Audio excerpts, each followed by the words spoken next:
Salut à toi, aujourd'hui une vidéo un petit peu spéciale, j'avais envie de te partager mon expérience en tant que frontalier suisse. Si tu me suis depuis le début sur cette chaîne, tu l'auras compris, je travaille en Suisse et je vis en France. Et aujourd'hui, dans cette vidéo, j'avais envie de te partager mon expérience et plus particulièrement dans cette partie, les avantages d'être frontalier suisse.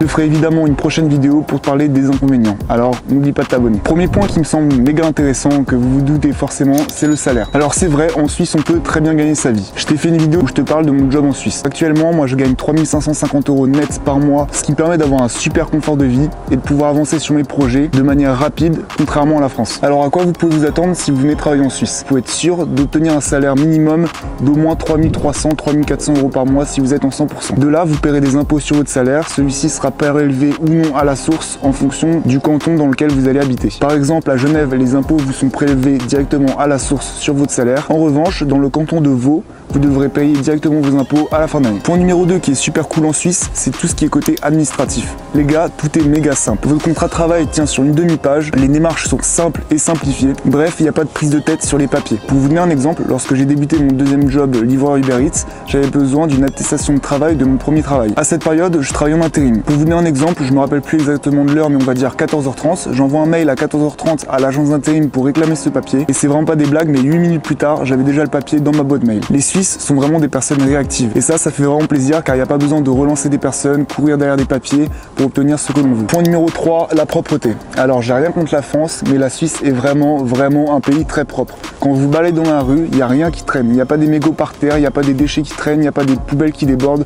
La Suisse est vraiment un pays propre et je vous promets que ça fait une différence quand vous baladez dans la ville. Point numéro 4 qui suit le point numéro 3, la sécurité. Alors non, on n'est pas à Dubaï, mais en Suisse, on se sent vraiment à l'aise. Quand on se balade dans la rue, que ce soit le jour ou la nuit, on est vraiment en sécurité.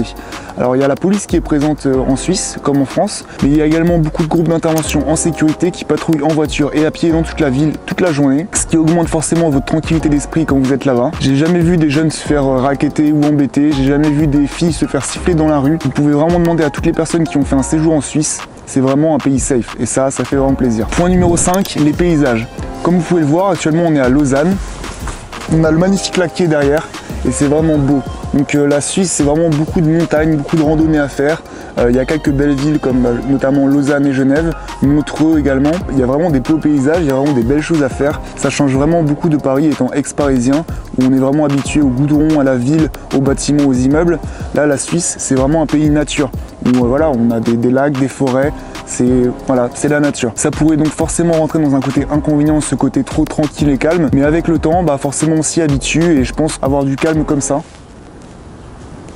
Pas de klaxon, rien, ça fait vraiment plaisir, donc c'est pour ça que j'ai mis dans un avantage la tranquillité et les paysages. On arrive enfin au dernier point, les voyages faciles. Alors qu'est-ce que j'entends par là? Donc la Suisse, si vous n'arrivez pas à la localiser, elle est ici, et donc on peut se rendre compte qu'au final quand on travaille en Suisse et qu'on vit juste à côté en France, on est méga bien situé pour partir en vacances. Que ce soit pour aller en Italie, que ce soit pour aller en Espagne, que ce soit pour aller dans le sud de la France, tout est à proximité. Et pour tout vous dire, quand je reviens à Paris, je mets 5 heures en Blablacar et 1 heure en avion, donc c'est vraiment super rapide. Je trouve vraiment qu'on est super bien situé sur la carte, tout est pratique, tout est faisable, donc c'est vraiment que du bonheur au final. Par exemple, quand j'étais à Paris et que je voulais aller en Italie, on doit avoir un bon 5-6 heures de vol en avion, je vous dis des bêtises, je sais pas exactement. Mais là, en étant vraiment au centre de la carte, on peut accéder à n'importe quelle destination super rapidement, et ça fait plaisir. Et c'est déjà la fin de cette vidéo, je vais tourner une partie 2 qui va parler des inconvénients en Suisse. J'ai déjà hâte de te les dire car de là il m'est arrivé plein de péripéties qui sont pour le coup assez marrantes à raconter après les avoir vécues. Du coup abonne-toi, like si t'as aimé cette vidéo, je te dis à très vite, c'était Jules, ciao.